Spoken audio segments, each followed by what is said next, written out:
Purihin ang Panginoon sa pagkakataon na makausap kayo, diretso, walang filter, walang pag-e-edit ng ating mga sasabihin o gustong iparating.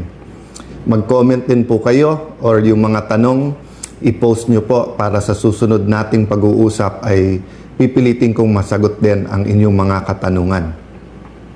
Magandang hapon po sa inyong lahat, sa ating mga kababayan sa Luzon, Visayas, Mindanao. Sa mahal natin mga OFW na parati natin sinasabing mga bayani, pero madalas hindi natin tinuturing na bayani.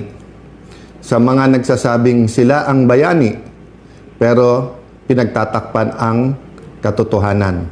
At lalong-lalo na po sa mga kababayan natin na dadama na ang economic crisis na dulot ng mataas na presyo ng langis at ng mga problema sa ating ekonomiya. Today, I want to talk about and inform you about 4 newsworthy items, the Blue Ribbon Committee, its mission, at nasaan tayo ngayon. Pangalawa po, yung special session. Pangatlo po, yung final ng petition ng grupo sa Supreme Court. At yung 4 po, yung kung naka-martial law na po ba sa Senado or yung Senate lockdown na kahit ayaw nilang tawagin na ito'y isang lockdown. So, let me start po with a story in the Bible that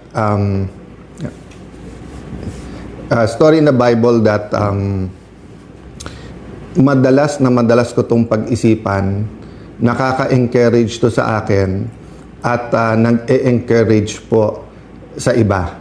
So, inaayos lang po yung phone ko, medyo mabigat. Ang tumatagilid po yung phone, hindi po tayo. Ayan. Laban lang po tayo. Okay. So, ito pong story na to ay alam ng napakaraming tao. Ito po yung story ng persistent widow. No? Persistent widow, meron po isang byuda, taas pa ng nakatagilid eh. So, may isa pong byuda, hindi po nakalagay sa Bible kung ano ang naging problema niya or what injustice she suffered. Pero ang nangyari po dito ay sinasabi na pinupuntahan niya po yung judge, pero hindi po siya binibigyan ng justice. So kumbaga ho, sa salita natin ngayon, kinukulit niya po ang judge. Pupuntahan sa opisina, pupuntahan sa bahay, hanggang dumating po yung punto na ang sinabi po ng judge sa kanya is, hindi ako takot sa Diyos, hindi ako takot sa tao. So isipin niyo po ang isang tao na magsabing wala siyang takot sa Diyos. Wala siyang takot sa Diyos. Tapos sabihin niya, hindi rin siya takot sa tao. Ibig sabihin po, or walang kinakatakutan na tao, meaning ganun siya kasiga. Pero bagaman ganun siya kasiga, ay pinakinggan niya po yung byuda, yung persistent widow, at tinanong niya, ano bang gusto mo? So sabi niya, hindi man na, siga man ako, wala akong kinakatakutan, pero sa kulit mo, ano bang gusto mo? At ang sabi po ng byuda, give me justice. And the Bible says, what more ang Panginoon na nagmamahal sa iyo? Hindi ka ba bibigyan ng justice kung parati kang nagdadasal, kung parati kang kumikilos at hiningi ang hustisya? So, justice and social justice ang problema ng ating bansa. Ako'y naniniwala, katulad ng problema, ang sinisimulan po kasi ang hustisya o pagbigay ng hustisya sa katotohanan. Pag walang katotohanan, hindi dadating ang justice. Ganon din sa social justice po. If we will deny that many of our kababayans are suffering, if we deny na yung billion or abot ng trilyon na ninakaw does not affect our economy, does not affect rural areas, does not affect Filipino families, does not affect children who are in danger of stunting. Pag dininay po natin lahat to, walang magiging justice. So, I'd like to encourage everyone in your own way, whether it's prayers, whether posting in your social media, whether it's encouraging your barkada, talk about entertainment, talk about good things, but also talk about what kind of Philippines you want. What kind of government do you deserve? What kind of environment should your children have in school? Ngayon, half day na lang yung mga pasok, di ba? Nag-K to 12 tayo, napakamahal para sa ordinaryong tao yung additional 2 years. Pero nakikita sa mga study, half day lang po kasi. So hindi rin po umaabot ng 12 years ang education ng ating mga anak. So that's a different topic, but what I want to say is that number one, we need persistence. So persistence for what? For purpose. Purpose. Kailangan sa lahat, purpose-driven tayo. That's a reminder to me because this year, so 1992 po ako nagsimula sa gobyerno. So 26 plus 8, 34 years. Many times in my career in public service, in my journey, I've been such an activist and really joined movements like we have now na magkaroon ng tunay na pagbabago. Many times naman, more intellectual ang laban, minsan sa kalye ang laban, minsan more debate. Kaya nga minsan parang sinasabi, mabait ka rin pala Alan, o kaya sinasabi na, wala tayong inaaway ngayon. So, different times, different seasons, but I realize po na there are really seasons, there are really times na nasa crossroad ang bansa at pag hindi tayo kumilos, it will determine the future of the next generation. Para din po yung mga Hudyo or yung Israelis who were in the desert, 40 years instead of 2 weeks na paglalakbay. So will we, after EDSA 1, 1986, ngayon 2026, 40 years later, will we continue to wander in the desert or will we enter the promised land? For me, the promised land is a powerful, prosperous Filipino. The empowered Filipino, napakayaman ng ating bansa. Pero dahil talamak ang corruption, dahil mali ang mga public policies, iilan lang yung yumayaman. Hindi po completely true to say mahirap ang Pilipino. Hindi po. Karamihan ng Pilipino ay mahirap. Kaya nga may mahigit 10 milyon na kailangan pang umalis ng bansa para humanap lang ng trabaho, mabuhay ang pamilya.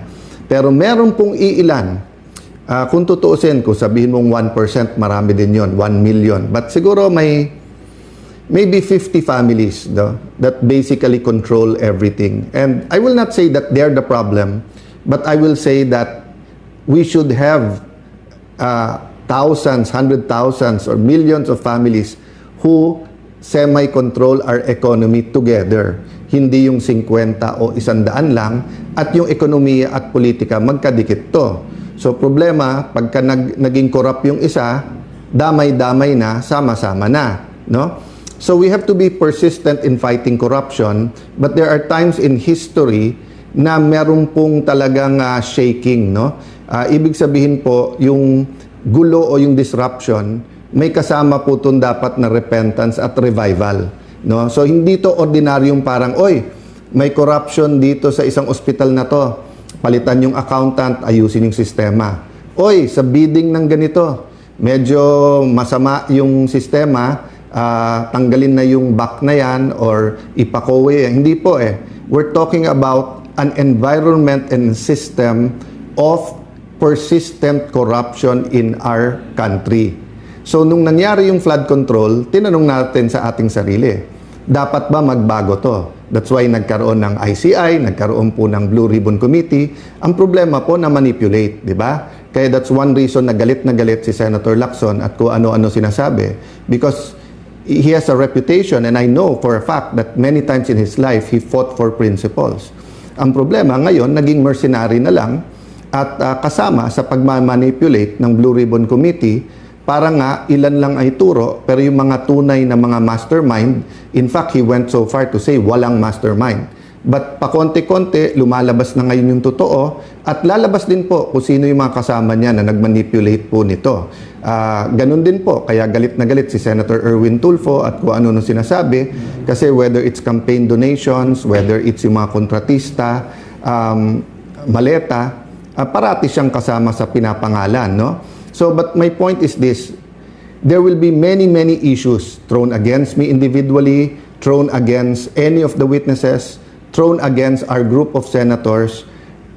yes, tama na ibalita to sa news. So whether yan ay yung special session tomorrow, whether yan yung May 13 na pagsugod ng NBI, whether yan yung threat sa Senado next week. Pero tandaan nyo po ha, marami dito distraction.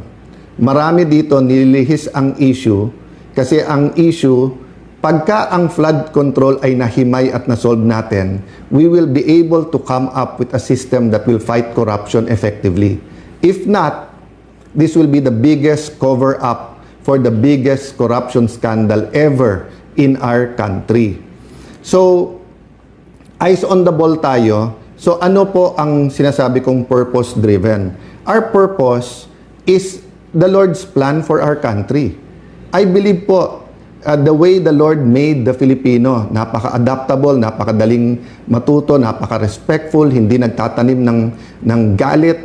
Kita mo, ang Hapon, meron pa rin silang problema sa Chinese, sa Korean, pero kung titignan mo sa atin, best friends na natin, partners na natin in development, makikita mo, dati may problema din tayo sa Malaysia, but now we have 2 disputes with them, but we are cooperating and we have a very good relationship with them.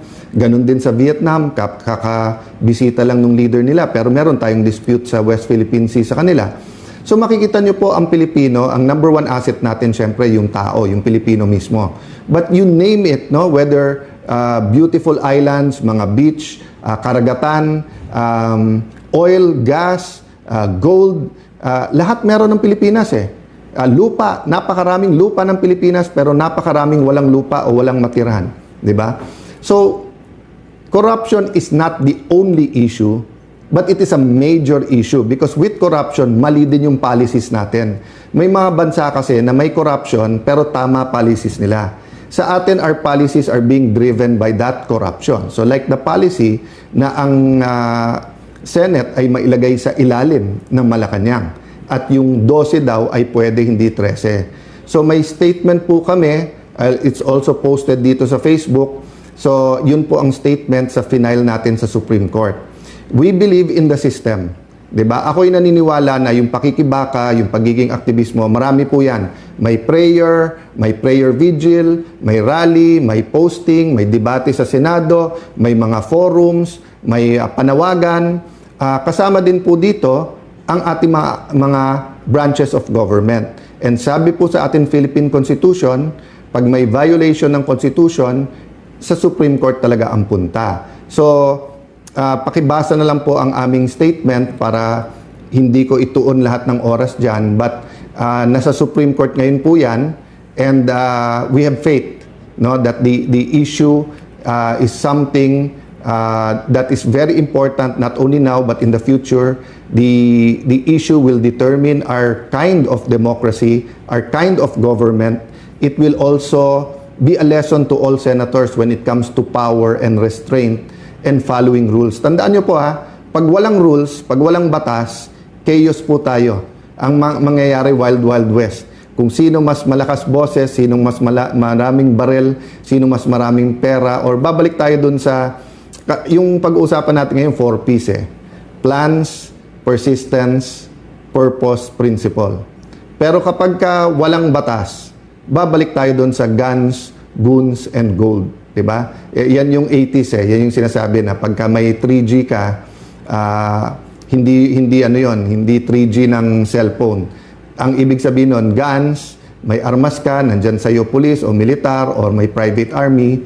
Goons, kasi kahit may baril ka, kung wala ka naman tao, but gold. Diba? Kaya yung biro nung time na yon na tinutotoo ng ibang politiko or warlords is the golden rule. Who has the gold rules? So, alam naman natin ngayon kung nasaan yung gold, nasa maleta. At lumalabas kung sino nakakakuha ng mga maraming maleta. So, pinaglalaban ngayon using the modern day guns and goons para maprotektahan yung kanilang gold. Ginagamit din po yung gold. So, persistence, purpose. So, ano po purpose natin? Purpose, lumabas ang totoo. Purpose is to build the kind of Philippines that we all want. May I ask the law students or all students, Constitution, Philippine Constitution is a subject that we should all embrace. Tignan nyo po yung preamble ng ating konstitusyon. Basahin nyo ng basahin po yon. Ako po, pag medyo na disillusion or kailangan paalalahanin ko kung anong ating pinaglalaban. Of course, binabasa ko po yung Bible, respecting everyone kung ano religion nyo, going to God is the primary, di ba? But secondarily, I go to the preamble of the Constitution at pag nabasa mo yan, mararamdaman mo yung struggles ng ating mga heroes. No? So what are plans? Sabi po sa Jeremiah 29:11, "For I know the plans I have for you, plans to prosper you and not to harm you, plans to give you hope and a future." So sabi ng Panginoon, maganda plano ko para sa inyo. O, planong pagpalain kayo at hindi saktan, plano bigyan ng pag-asa at kinabukasan. Sabi ng aking kaibigan, aking kapatid, si Carlos, yung kinabukasan at yung pag-asa, pinagsama niya doon. Kasi nga yung pag-asa mo ngayon, pero may pag-asa ka rin bukas sa mga anak mo. So what we're doing now will affect. So EDSA 1 affected my generation. EDSA 2 affected the other generation. Diba? All these scandals, Napoles, ngayon flood control, how we handle it will affect the generation of the Gen Z and the generation that has yet to be born. That's why it's important we're persistent at wag natin tong bitawan. So tomorrow may special session.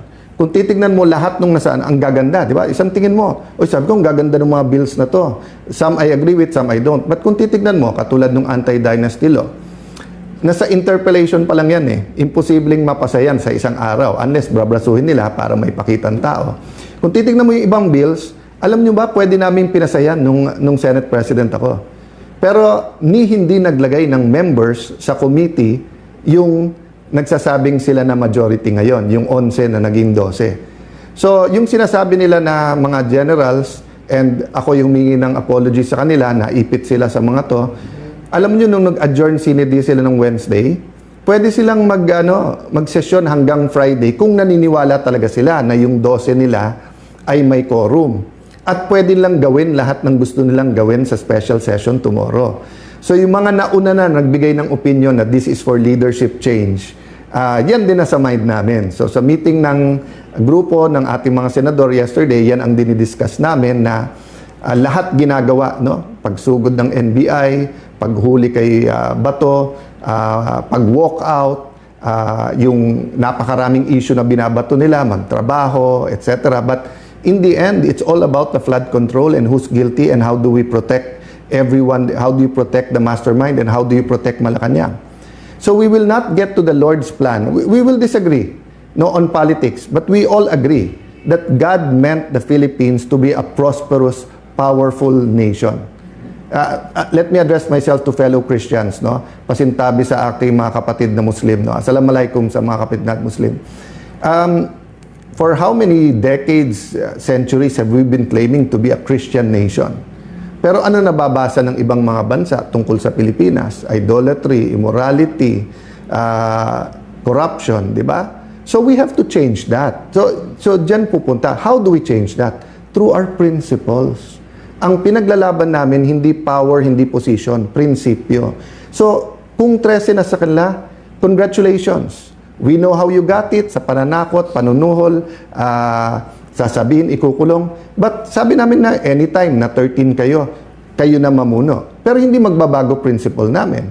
Kaya ang tanong ko, kung makukuha nyo yung 13, buburahin na naman natin yung flood control or front and center natin to. Lahat, kinukuyog nyo buong Pilipinas na magkaroon ng impartial na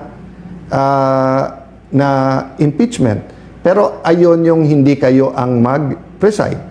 Ayaw nyo na ang numero ay 24. Binabago-bago nyo. Pinost ni Senator Win, tapos tinanggal. Tapos ngayon ay sinasabi ni Senator Win, hindi, talagang 1624. Tapos sinasabi ng ibang prosecutors, hindi. Supreme Court lang pwede magsabi. Whether yan ay congressmen and women prosecutors o yung private court. Ginugulo na po nila kasi kasunod yan, Chacha. From the start po, di ba, sabi namin, eyes on the ball. Control, Chacha, pag whitewash nung para nga ma-extend yung term. Sana mali ako. Sana mali. Pero sa ginagawa, tignan niyo po sa Senate, paulit-ulit siya, magtrabaho, walang drama. Pag upo pa lang nila, pinauwi. Nagbigay lang ako notice na Thursday may Blue Ribbon Committee hearing sa session hall, biglang may threat na daw. Pero hindi ma-confirm ng ibang security forces. Pero bukas sa session, pwede nang ulit gamitin at pwede tayong lahat. Pero today and yesterday, bawal na ang mga senador may bisita. So hindi ba lockdown din yon? Paulit-ulit sila, bantayan daw ako, baka daw padlocking ko yung Senado. Basically, pinadlock na nila eh. 'Di ba? Na sila na nagde-determine sinong pwedeng pumasok o hindi. Simpleng kapitan, simpleng konsehal. Anytime pwede ka pumasok ng barangay hall. Of course, hindi pwedeng armado, hindi pwedeng 500 kayo papasok dyan. May security protocol. Ang dami namang kagalang-galang and I respect the PNP, lalo NCRPO, SAF. Yung mga nasa labas ng Senado, I think is NCRPO and SPD. Wala namang gulo eh. Kung may nagrarally, peaceful naman sila doon. Kung may konting gulo, naayos. Pero bakit gano'n na ang Senado? Because they're sending the message, huwag kayong lumaban sa amin. Pag lumaban kayo, kaso, kulong, hopefully walang patayan. But allow me to say all of this because we never know what the future, I have faith. I'm walking by faith, not by sight. I do believe ang mga witnesses may ilalabas pa tong lahat. But we have to tell you, di ba? One, we have to be persistent. Number two, what we're fighting for is nothing less than the kind of government we want. The kind of Philippines we want, the environment that we want to have. Do you want a healthy environment where students can study, where Filipinos are healthy, when hindi na kailangan mag-abroad? Kaya po yan kung tanggalin natin yung massive corruption. Pero kung mangyayari po ngayon ay takot lang. So, tinatakot lahat. Okay? Pag lumabas yung masterminds, baka maging presidente si VP Sara. No? Nakailan laban na po tayo in the past. Ang panakot parati, sinong vice president? Or during martial law, tinanggal ang vice president. Pag tinanggal daw si FM senior, baka magkagulo. So, magulo na po. Magulo na, nagkakagulo na sa corruption. Hindi magulo sa kalye. Pero magulo ang sistema natin, kaya maraming kailangan umalis ng Pilipinas para maghanap ng trabaho. Maraming nagugutom dahil magulo ang pagnanakaw sa ating bansa. Ang kailangan ayusin ay mawala ang pagnanakaw.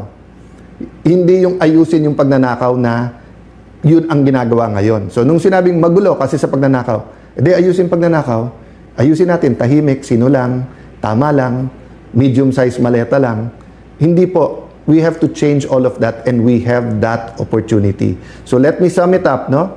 The Blue Ribbon Committee, habang yan po ay legitimately under sa grupo, we will support Senator Dante Marcoleta. He is under much pressure. Baka nga kasuhan na daw, baka labasan na ng warrant of arrest. Hindi niya magamit yung session hall or and then yung coordination sa labas, napakahirap po. Witnesses, be strong, be steady in any way you can. Tell your story because you never know if you'll have the opportunity or not. Special session, we continue to discuss but obvious sa amin ang target dito ay kunin ang Blue Ribbon Committee at i-secure yung Senate presidency. Actually, pinag-usapan namin ng grupo, kunin na nila lahat, Senate presidency, lahat ng committees. Pero kung sincere sila, iwan sa atin yung Blue Ribbon Committee para ang buong katotohanan. Mag-attend sila. Hindi naman natin gusto ng hearing na isang side lang nandun, pero hindi bibigay. Supreme Court, pray that it will be taken up. Pray for all the justices. Pray na ma-articulate ng both sides yung kanilang stand. Diba? Tapos Senate, pag-pray nyo po, kasi ang Senate is the last bastion of democracy. No? Yun ang sinasabi na, ibig sabihin po, pag napatahimik na lahat, nandyan yan. Kasi dumating ang time in martial law, pati media, kaya nga hangang-hanga dati ako nun sa Malaya at saka sa Inquirer dahil nga may boses ng oposisyon. Ngayon, ang style nila is hindi patahimikin yung media kung hindi guluhin, di ba? Tignan nyo yung sabihin lang, wag tawagin 18 Marines. Bakit? Hindi ba sila dating Marines? Hindi ba pati pag-retired tawagin? So naging bagman. Ang bagman po, yun yung tagakuha mo ng pera, hindi yung tagabuhat ng pera. So yung mga bagman po, yun po ang sinusumbong nung 18. Hindi po sila bagman. Tapos ngayon, na lang, former employees of Zaldico. At yung mga media, sumusunod yung iba. So, ang Malacanang na pala nagdidikta how to describe a witness. No? Ako hindi ko dinidikta sa media. But ang sinasabi ko lang, that's the kind of environment we have now. That the anti-corruption forces can only rely on truth.